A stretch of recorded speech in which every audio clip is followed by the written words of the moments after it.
जय श्री माता जी। हम सब श्री माँ की प्रतिमा की ओर देखेंगे और नमस्कार करेंगे। अपने दोनों हाथ गोद में, अपना पूरा अटेंशन अपने दोनों हाथों के सेंटर पे।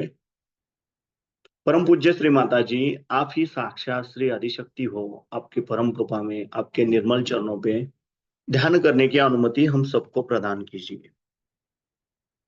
अब हम धीरे से आंखें बंद करेंगे और अपना राइट हैंड जमीन पर रखेंगे। हमें अपना अटेंशन अपने लेफ्ट हैंड के सेंटर से सहस्रार द्वारा राइट हैंड की ओर 7 बार लेके जाना है।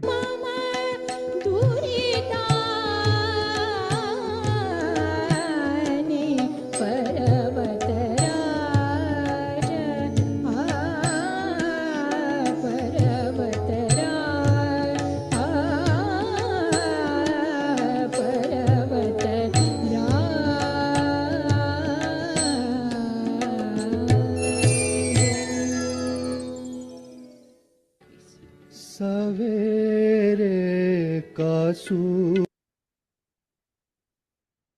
परम पूज्य श्री माता जी, आप ही साक्षात श्री महाकाली हो। आपकी परम कृपा में कृपया हमारे लेफ्ट साइड के इड़ा नाड़ी के सभी दोष, सभी बाधाएं इस राइट हैंड द्वारा पृथ्वी तत्व में समर्पित कर लीजिए और हमारी इच्छा शक्ति शुद्ध एवं निर्मल बनाइए, जागरूक बनाइए।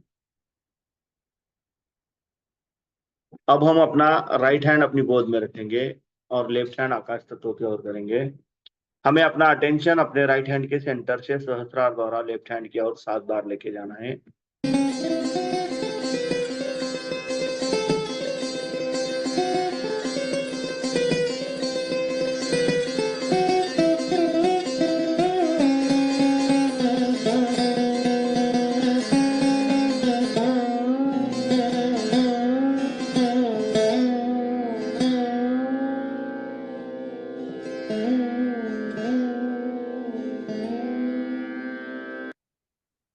परम पूज्य श्री माता जी, आप ही साक्षात श्री हनुमान जी हो। आपकी परम कृपा में कृपया हमारे राइट साइड के पिंगला नाड़ी के रजोगुण के सभी दोष, सभी बाधाएं इस लेफ्ट हैंड द्वारा आकाश तत्व में समर्पित कर लीजिए और हमारी क्रिया शक्ति शुद्ध एवं निर्मल बनाइए, जागरूक बनाइए।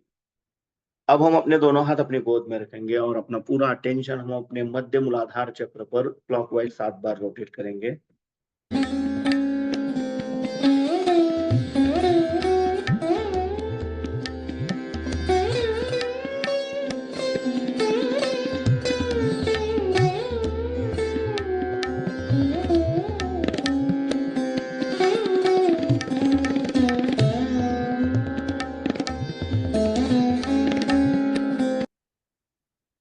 परम पूज्य श्री माता जी, आप ही साक्षात श्री निर्मल गणेश हो। आपकी परम कृपा में कृपया हमारे मूलाधार चक्र के सभी दोष, सभी बाधाएं हमारे अंदर श्री गणेश तत्व प्रस्थापित होने के आड़े आने वाली सभी बाधाएं इस पृथ्वी तत्व में समर्पित कर लीजिए और हमें श्री गणेश जी के जैसा अबोधित एवं पवित्र बनाइए, जागरूक बनाइए। अब हम अपना राइट हैंड अपने स्टमक पे रखेंगे, लेफ्ट साइड पे बिलो द एब्डोमेन। परम पूज्य श्री माता जी, आपकी परम कृपा में कृपया हमें शुद्ध एवं निर्मल विद्या प्रदान कीजिए। परम पूज्य श्री माता जी, आपकी परम कृपा में कृपया हमें शुद्ध और निर्मल विद्या प्रदान कीजिए। कृपया हमें शुद्ध और निर्मल विद्या दीजिए। अब हम अपना राइट हैंड अपने हृदय पे रखेंगे, लेफ्ट साइड पे। परम पूज्य श्री माता जी, आपकी परम कृपा में मैं केवल एक शुद्ध आत्मा हूँ। मैं मन नहीं, बुद्धि नहीं, शरीर नहीं, अहंकार नहीं। मैं केवल एक शुद्ध आत्मा हूँ। मैं केवल एक शुद्ध आत्मा हूँ। कृपया आप हमारे हृदय में विराजमान हो जाइए। अब हम अपना राइट हैंड अपने आज्ञा चक्र पर, जहां पे हम बिंदी लगाते हैं, वहां पे रखेंगे। परम पूज्य श्री माता जी, आपकी परम कृपा में हमने सबको क्षमा कर दिया है। हमारे मन में किसी के भी प्रति द्वेष भावना, हमने खुद को भी क्षमा कर दिया है और सबको क्षमा कर दिया है। कृपया हमें सदैव क्षमाशील बनाए रखिए। अब हम अपना राइट पाम सहस्त्रार पे रखेंगे और धीरे धीरे क्लॉकवाइज 7 बार रोटेट करेंगे।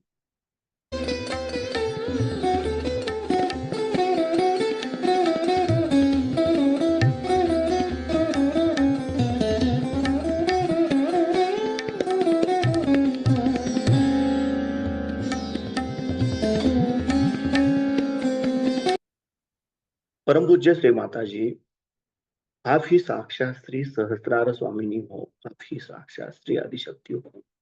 आपकी परम कृपा में कृपया हमारी कुंडलिनी शक्ति जागृत कीजिए, हमें निर्विचारिता प्रदान कीजिए, हमें हमारा आत्म साक्षात्कार दीजिए। अब हम अपने दोनों हाथ अपने गोद में रखेंगे, अपना पूरा चित्त अपने दोनों हाथों के सेंटर पर केंद्रित करेंगे। हमारे हर एक उंगली से चैतन्य बह रहा है, उसे महसूस करना है। ज्यादातर निर्विचारता में रहने की कोशिश करना है और श्री माता जी की अमृतवाणी सुननी।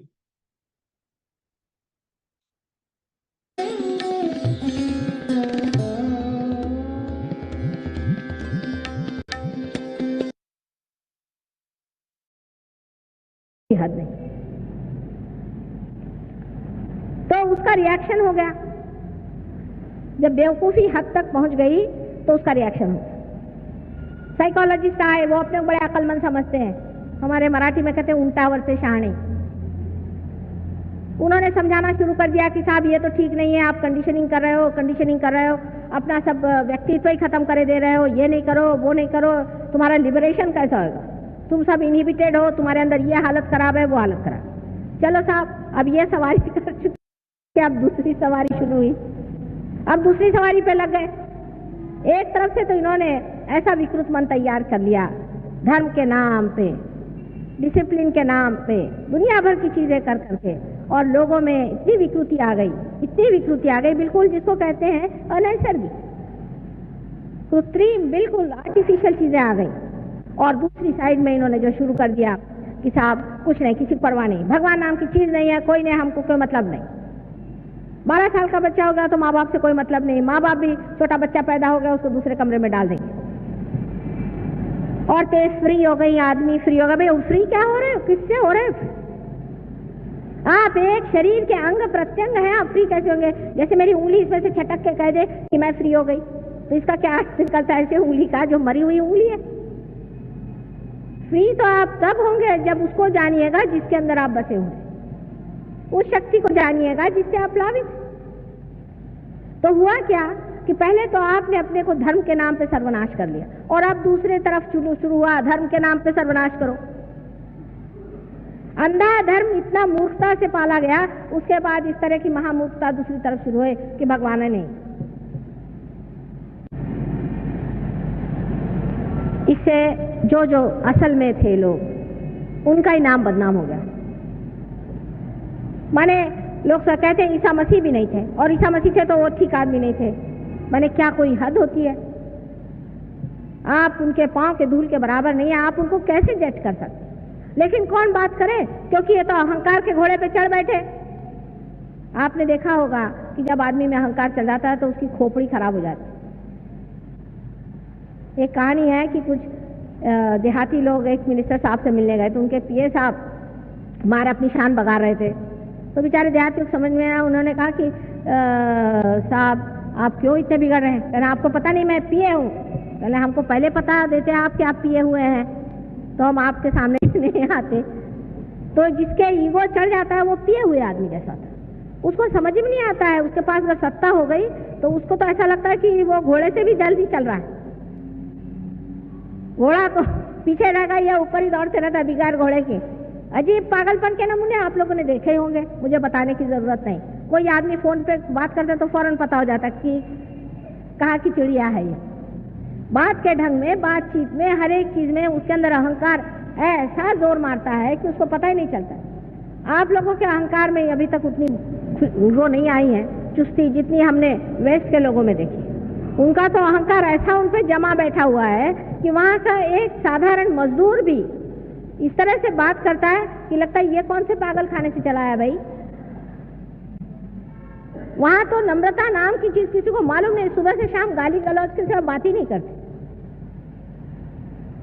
कम से कम अपने देश में सभ्यता है, कम से कम बोलने में लोग सभ्यता से बात करते हैं। नसीब है मैं मराठी में हिंदी में बोल रही हूँ, ये लोग सुनेंगे नहीं।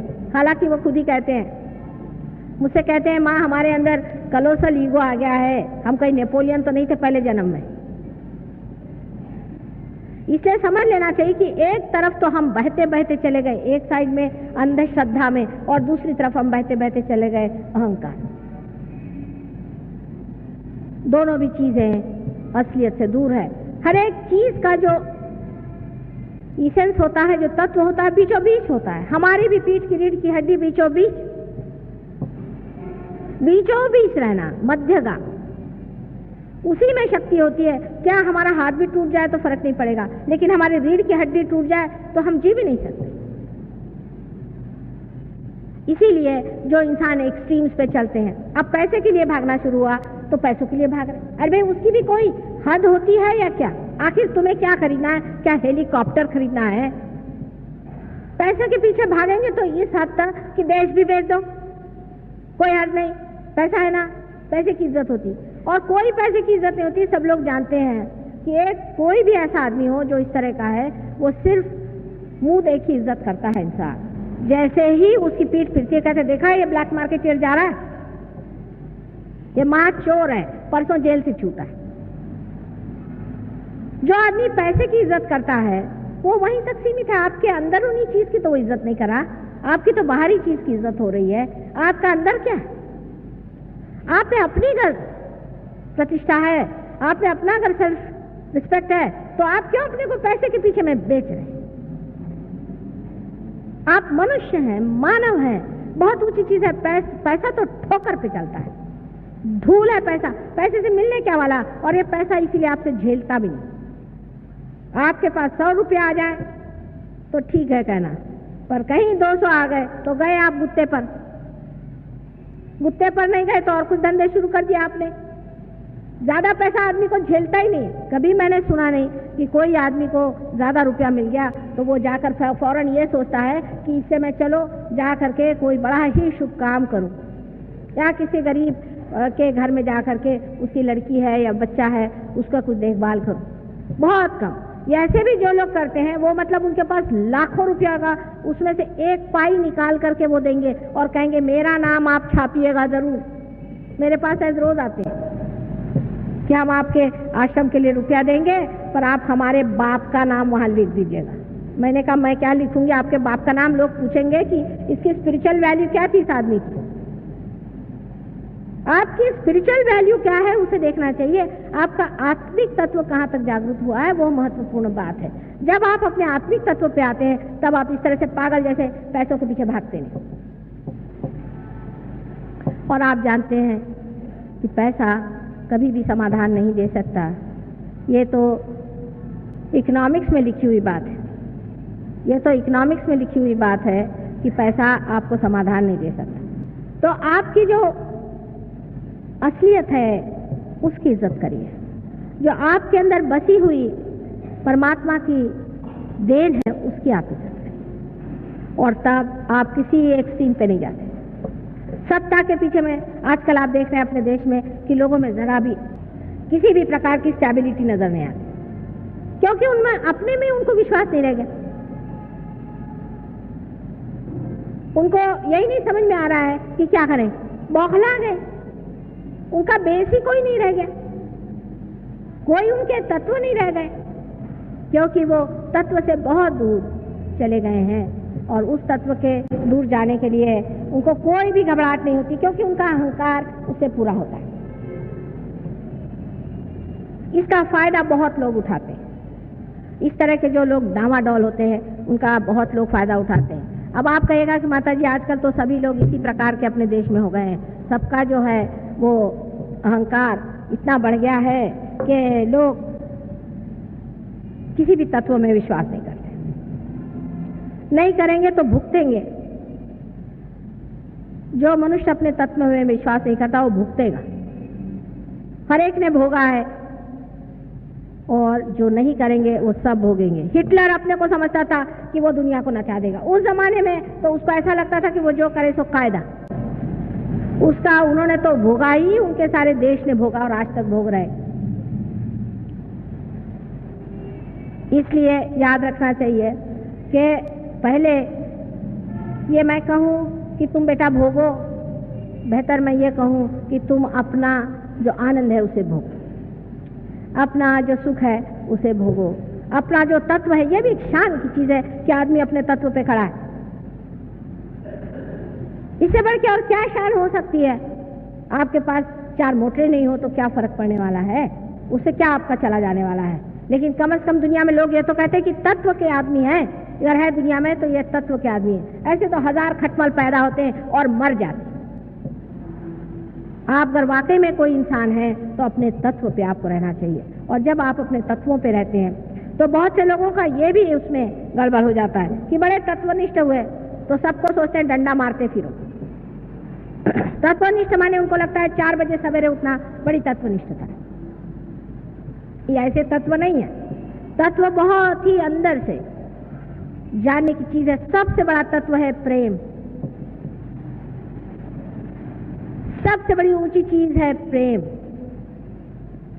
और जिसने इस तत्व को नहीं पहचाना वो बाकी के जो दिखाऊ तत्व है जिससे आप दुनिया भर की गर्दन घोटते फिरिए।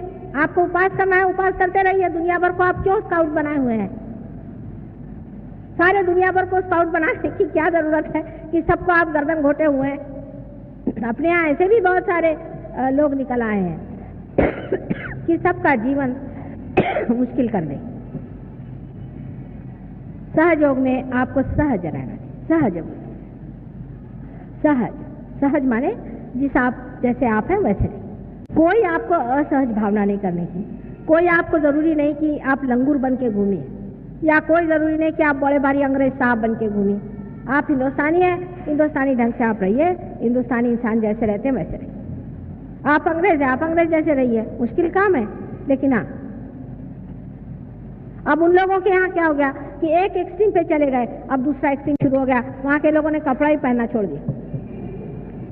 जितना उन्होंने कपड़ों का पहले महात्म्य किया था, अब उसके फलस्वरूप ये हो गया कि वो कहते चलो फटे कपड़े पहनो। यहाँ से फटे कपड़े वहां पे एक्सपोर्ट होते हैं, आपको पता ही होगा, जिसमें बड़े बड़े पैक्स लगे हुए हैं, वो बड़े अच्छे माने जाते हैं वहां। इसलिए अति पे जाने वाले लोगों ने अपने साथ बड़ी ज्यादती कर ली।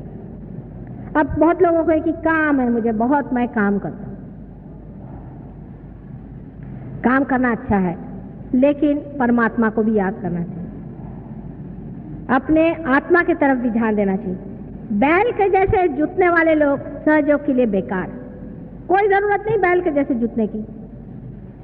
ठीक है, आप टाइम से काम करिए और थोड़ा टाइम अपनी बीवी बच्चे सबके साथ रहिए, उनके साथ भी समय बिताइए। आपके ऊपर उनकी भी जिम्मेदारी है। उनका जीवन बर्बाद करके आप बड़ा भारी तमाचा लगाने की कोई जरूरत नहीं।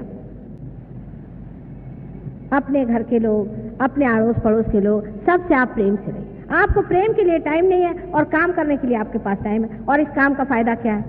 क्या फायदा है आपको? हमने बड़े बड़े देख लिए तीरंदाज इसमें, जिन्होंने बड़ी बड़ी पोजीशन ऑक्यूपाई करी। जब वो रिटायर हुए तो जो कुर्सी खिसकी तो वो तो एकदम रसातल में पहुंच जाते, कोई पूछता भी नहीं एक बार जाकर कि आप कहाँ बैठे हुए हैं। और जिन्होंने प्रेम की गाथा गाई उनको आज तक लोग याद करते रह गए। ऐसे अनेक आप उदाहरण जानते हैं। जितने भी साधु संत हो गए, चाहे जैसे भी गरीबी में रहे हो, आज भी लोग मत्था टिकाने उनके दरबार पहुंचते हैं।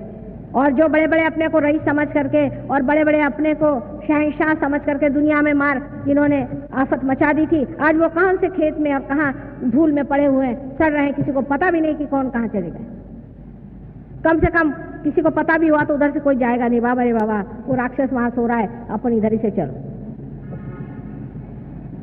लेकिन जिन्होंने प्रेम किया संसार पे, जिन्होंने प्रेम दिया, ऐसे लोगों की एक एक चीज में, उनके एक एक वाक्य में इतना माधुर्य है कि अभी तक जहां भी कहीं कुछ मिलता है लोग उसे पकड़ लेते हैं। आप ही लोग, जब आप जानते हैं कि हृदय से आप ऐसी ही चीजों की इज्जत करते हैं, आप ऐसे ही इंसान की हृदय से इज्जत करते हैं, फिर आप अपनी भी इज्जत करिए। अपना भी स्थान बनाना होगा, और जब ये स्थान बनता है तभी आप मध्य में आ जाते हैं। ये सब मैंने इसलिए बताया क्योंकि हमारे यहाँ एक्सट्रीम्स पे जाने से कितने कितने उपद्रव हो गए हैं उसके बारे में आपको पता ही नहीं है। अब इससे अनेक प्रकार होते हैं। जैसे कि आप अगर कलेक्टिव सबकॉन्शियस में चले जाएं, बहुत ज्यादा आप भगवान को पूजा कर रहे हैं, रात दिन भगवान भगवान भगवान, आपका कोई अधिकार नहीं है। सुबह से शाम तक आप माला जपते बैठे हैं। अब आप सोचिए, मैंने कल ही बताया था कि भाई माला जपना सबका अधिकार नहीं, ना करना चाहिए। भगवान को याद करने के लिए हृदय में उनको स्थित करके और उनको बहुत ही आग्रह से बुलाना पड़ता है, तब उनसे कुछ संबंध बनता है। और आप लोग इस प्रकार जो उनका नाम जपते रहेंगे तो उससे क्या होगा? उससे सिर्फ एक बात होने वाली है, और वो बात ये हो जाती है कि भगवान तो कोई नहीं आते हैं, पर कोई राम नाम का समझ लो भूत हो, वही आपके खोपड़ी में आ जाएगा। बहुत से लोगों ने मुझे बताया, माता जी मैं बैठा था, भगवान की पूजा कर रहा था, मेरे गले से, मेरे हाथ से हार उठा और भगवान के गले में पड़ गया। मैंने कहा भगवान को और कोई काम नहीं? फिर आगे बढ़ते बढ़ते ऐसे गुरुजी लोग निकल गए।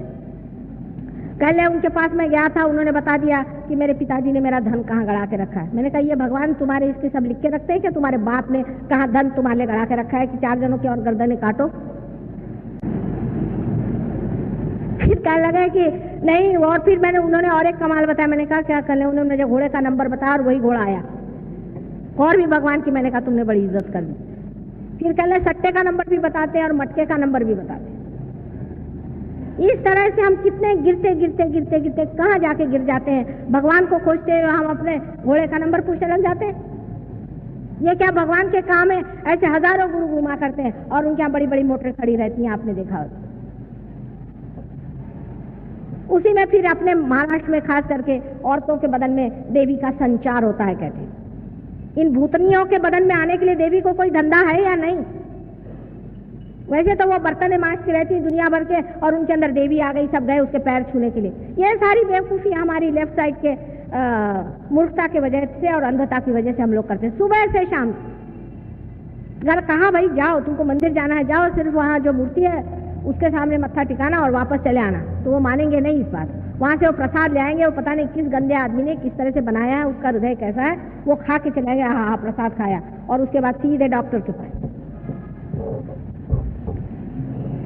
और राइट साइड के जब लोग बिगड़ते हैं तो उनका तो भगवान ही बचाए रखे, क्योंकि अहंकार ऐसी चीज है कि वो आदमी को कुछ समझ में नहीं आता। वो बेवकूफियां करते जाएगा, मूर्खता करते जाएगा, लेकिन उसके समझ में नहीं आएगा कि मैं मूर्ख हूँ। सब दुनिया उस पर थूकेगी, हंसेगी। एक बोसाका नाम की जगह है, वहाँ के राजा साहब इतने बेवकूफ हैं, प्राइम मिनिस्टर, कि उन्होंने मोती के, मतलब वो है नीग्रो, और मोती के उन्होंने जूते बनाए।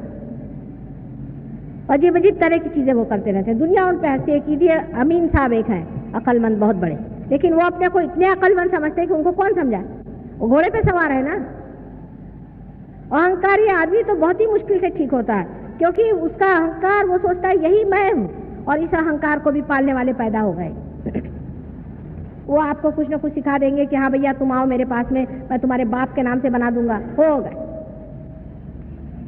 आपका मैं नाम दे दूंगा, भोगानंद, ढोंगानंद, खराबानंद। अंग्रेज लोग तो बेचारे कुछ जानते नहीं, उनको जो भी नाम दे दे। अभी एक साहब मुझे बता रहे थे कि उन्होंने 600 पाउंड दिया एक महाशय जी को, कि उन्होंने उनको मंत्र दिया। मंत्र क्या दिया? आएगा 600 पाउंड। और दूसरे को दिया ठिंगा। अब हिंदुस्तानी समझता है बेचारे, इनको कुछ मालूम नहीं, बुद्धू है, उनको ठिंगा मंत्र दे दिया। आपको कपड़े पहना दिए, आपसे कहा कपड़े उतार दो, कहीं कुछ, ये माला पहन लो, ये करो वो करो, हो गए बेचारे बुद्धू।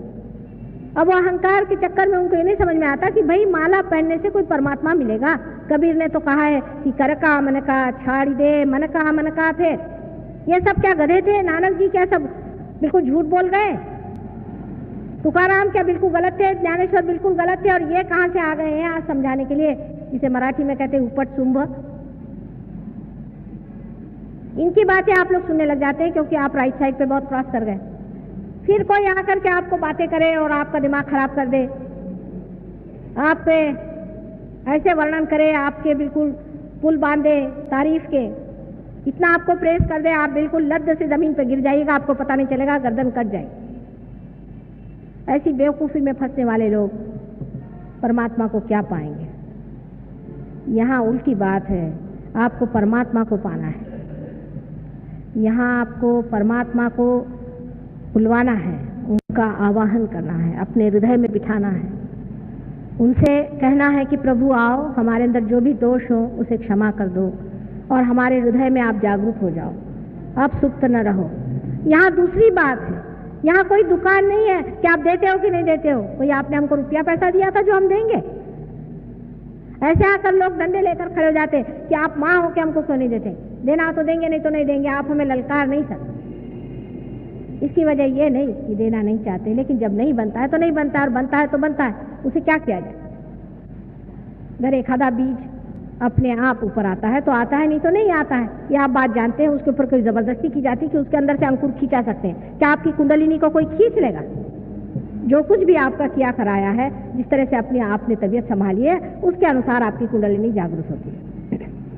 इस प्रकार आपके अंदर जो दो शक्तियां हैं, ईड़ा और पिंगला में जो बहती हैं, जिसका पहले का नाम है कि आप कहें महाकाली की शक्ति, इसका इंग्लिश में कोई नाम नहीं है। ये महाकाली की शक्ति आपके लेफ्ट साइड में दौड़ती है। इसे होली घोस्ट अंग्रेजी में कहते हैं। इसी एक महाकाली शक्ति से ही दूसरी शक्तियां निकलती है। यही परम शक्ति है। इसमें से दूसरी शक्ति निकलती है जिसे कि हम लोग महासरस्वती की शक्ति कहते हैं, जिससे हम सोचते हैं, विचारते हैं और आगे की बात करते हैं। इन दो शक्तियों को गलत तरीके से इस्तेमाल करने की वजह से ही हमारे अंदर अहंकार और प्रतिअहंकार के घनीभूत सर में ये बबल्स हो जाते हैं। क्या कहना चाहिए, गुब्बारे जैसे दो घनीभूत हंसाएं तैयार हो जाती हैं।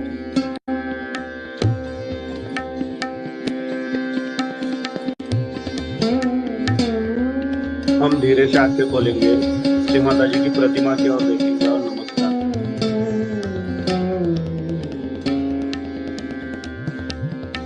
जय श्री माता।